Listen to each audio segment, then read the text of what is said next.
Hi guys, good morning. Today ay gagawa na naman tayo ng reaction video, yes. At ito siya. Sabi niya, this is to all the parents na akala mo money machine ang mga anak nila after makatapos ng pag-aaral.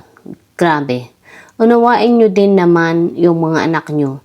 Lalo na kung may kakayanan pa kayong mag-ipon. Huwag nyo namang obligahin ang mga panganay yung anak na napasanin lahat. Napapagod din sila, tao din sila at hindi pwedeng sila lang mag-isa ang papasa ng magulo yung mundo. I'm saying na all parents are the same pero meron talagang sobrang toxic, hindi na anak ang tingin sa'yo. Money machine na. Kaya nga ito yung palagi kong ipinapaalala sa mga magulang, okay? Na huwag tayong basta tumigil sa pagtatrabaho kung hindi natin afford, okay? Huwag tayong basta tumigil sa pagtatrabaho kung anong tawag dito? Kung alam mo na mahirap pa rin ang sitwasyon, okay? At huwag ninyong iasa ang buhay ninyo sa mga anak. Dahil mahirap kung iaasa ninyo ang buhay ninyo sa mga anak ninyo. Walang kasiguraduhan na ang anak nyo ay magiging inyong retirement plan, okay? Magkaroon din kayo ng sarili nyong retirement plan. Napakahalaga nun at napakadali nun kung maihanda nyo yun sa sarili ninyo. Sinasabi ko sa inyo. Dahil, danas ko yan, okay? Pinagandaan ko ang sarili ko, kaya hindi ko kailangang umasa sa anak ko, okay? Hindi ko kailangang iasa sa kanya ang kuryente ko, ang tubig ko, ang bayarin din sa bahay dahil meron din akong naihanda para sa sarili ko. Sinasabi nung iba na, paano nga daw makakaipon ang liit nga daw ng kinikita? Sa kanila na nga lang daw ay hindi pa sapat. May iwasan yan kung sa simula pa lamang, okay? Bago kayo nagpamilya, bago kayo pumasok sa pagpapamilya, anong tawag dito? Handa na kayo, okay?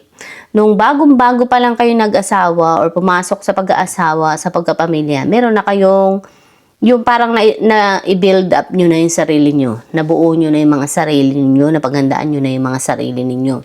Yun ang sinasabi ko sa inyo, okay?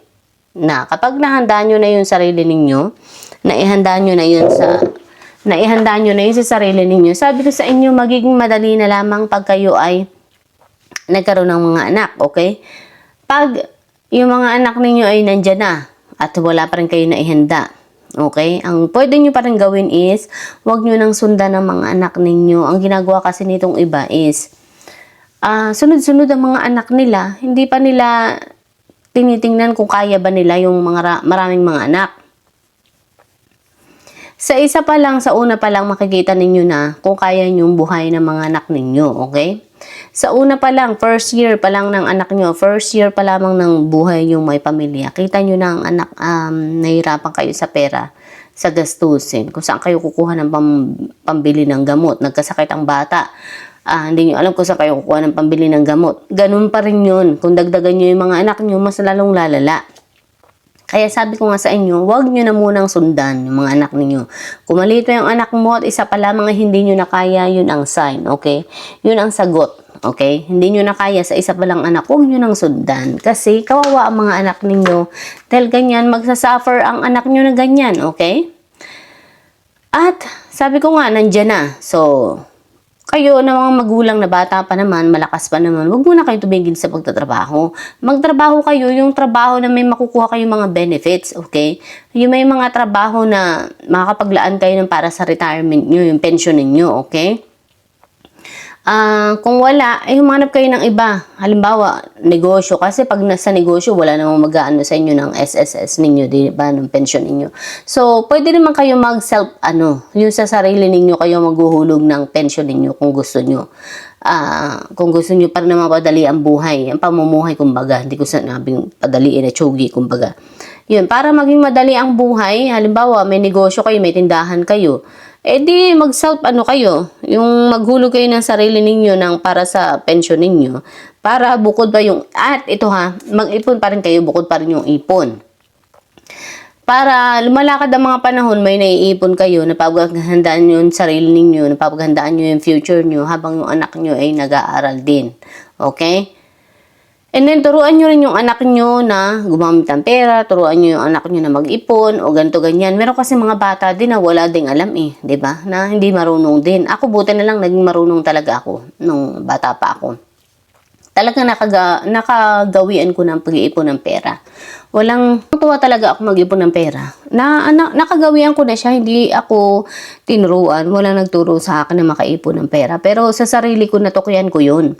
Basta tuwing nagkakabaon ako, iniipon ko yan, nilalagay ko yan sa... Ang ginagawa ko, di barya, syempre, ibibigay na baon sa amin, di ba? Eh di, ang gagawin ko, anong tawag dito? Yung parang iniipon ko siya, pag malaki-laki na siya, pinapapalit ko siya sa buong papel. Halimbawa, naipon ng mga 5 piso sa araw-araw, tapos naging 100 na. Ipapalit ko siya sa 100 para mabuo siya. Ganun ang ginagawa ko. Yan. Tapos, isasangat ko siya sa notebook. Nung time na yun, sa notebook ko siya inilalagay. Wala, tuwan-tuwa ako makita yung mga papel, yung mga pera sa papel. Yung buong papel, tuwan-tuwa ako makita sila na organized, kumbaga. Yun. Ayan, natuto ako, nilagay ko sa notebook. Tapos nang lumalaki na ako, nagkakaisip na ako, naging 18, 20, ganyan. Sa sobre na. So, yun, naging social na, kumbaga, nilalagay ko na siya sa sobre. Kasi mas gusto ko siya nakikita sa sobre. Hanggang ngayon, dala-dala ko yun, sabi ko sa inyo. Ginagawa ko pa rin siya na mag-ipon-ipon na nilalagay sa sobre ang pera. Yun. So, yun ang gawin ninyo. Turuan nyo ang anak nyo na mag-ipon. Halimbawa, anak, ganito, baon mo ganito, diba? Alam mo, ang gawin mo, matuto ka mag-ipon. Ito, ipunin mo, itabi mo, ganyan. Yung anak ko naman, nung bata pa siya, sinubukan ko siyang bigyan ng baon. Hindi niya ginagamit yung baon niya. Kasi ang katwiran niya, sabi niya, ma, hindi ko naman kailangan ng pera na cash. Kasi nga, yung parang, meron na, lahat naman na kailangan ko, binibigay ninyo. Lahat naman ng mga dadaling ko sa school, halimbawa pagkain, snacks, meron dito sa bahay. Kaya hindi ko na kailanganin ng cash. Sabi niya ganun. Sabi ko sa kanya, ganito na lang, kung hindi mo pala kailangan ng cash, ipunin mo na lang. Kung bigyan ka ng pera, tanggapin mo. Sabi ko sa kanya ganun. At ipunin mo, ilagay mo dito sa iyong box. Sabi ko sa kanya ganun. Sabi niya siya ng pera, ito ang pera. Ilalagay mo yan sa box. Yan ang magiging savings mo. Yan ang magiging ipon mo, kumbaga. Sabi ng anak ko, talaga? Tapos, paano ko ito magagamit? Hindi ko nga ginagamit. Sabi niya, ganun. Hindi ngayon. Sabi ko sa kanya, ganun. Hindi mo ngayon siya gagamitin. Pero sa pagdating ng panahon, magagamit mo siya. Sabi ko sa'yo. Sabi ko ganyan sa kanya. Talaga? Lalaki yan? Sabi ko, yes, talaga. Sabi ko, lalaki yan. Over the time, over the years, may ipon. Dadagdagan. Lalaki. At magiging, mo yan. Sabi ko sa'yo, sa pagdating ng panahon, magiging deposito mo yan sa buhay, okay, sa pera mo.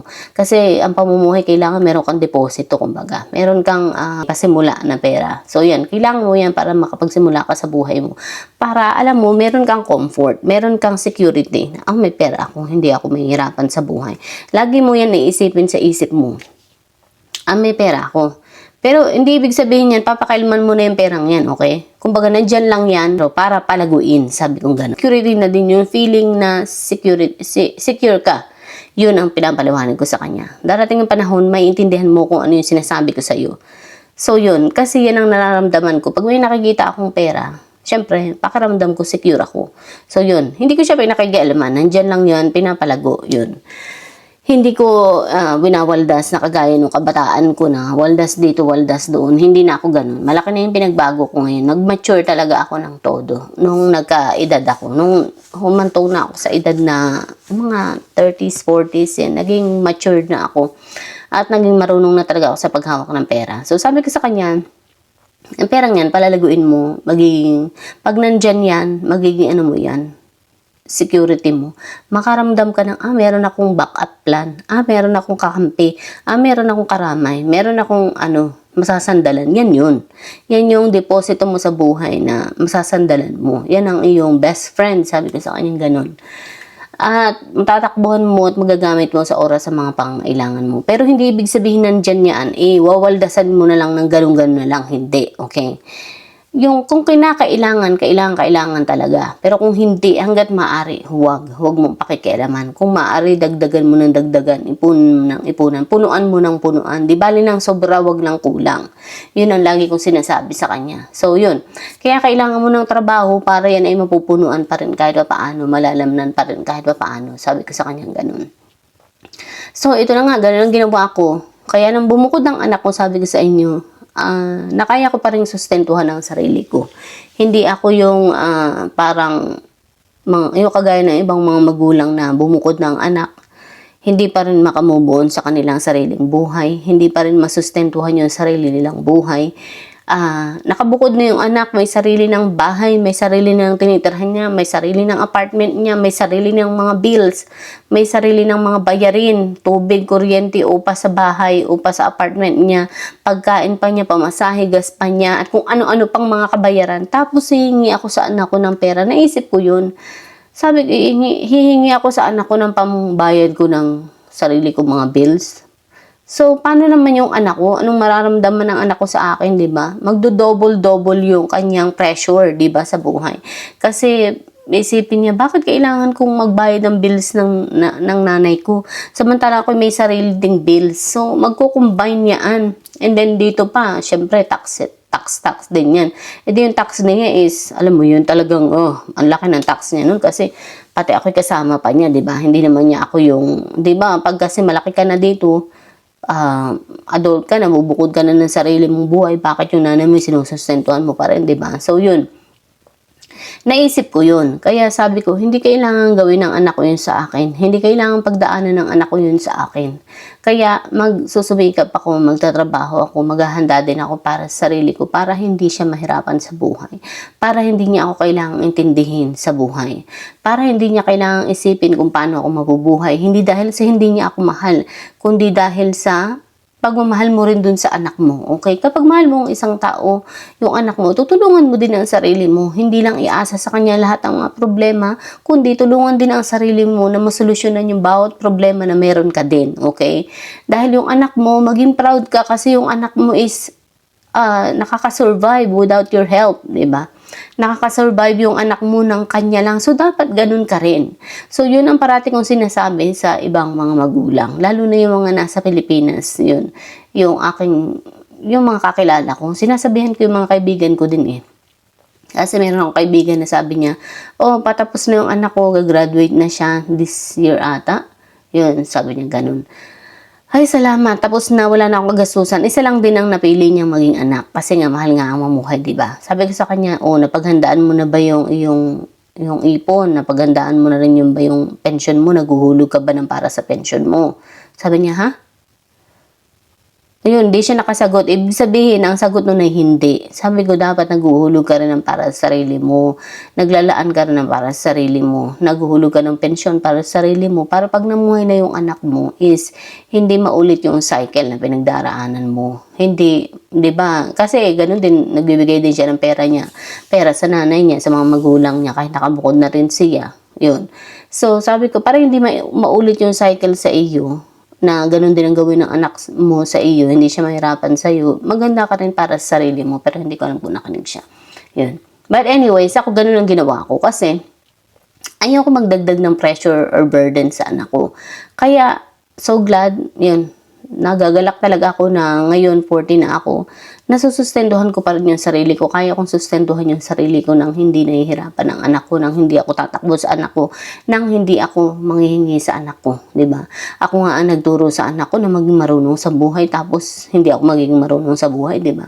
So, parang mali naman yun, di ba? So, yun, sana maisip yun ng ibang mga magulang upang hindi dumaan ang mga anak natin sa matinding anxieties,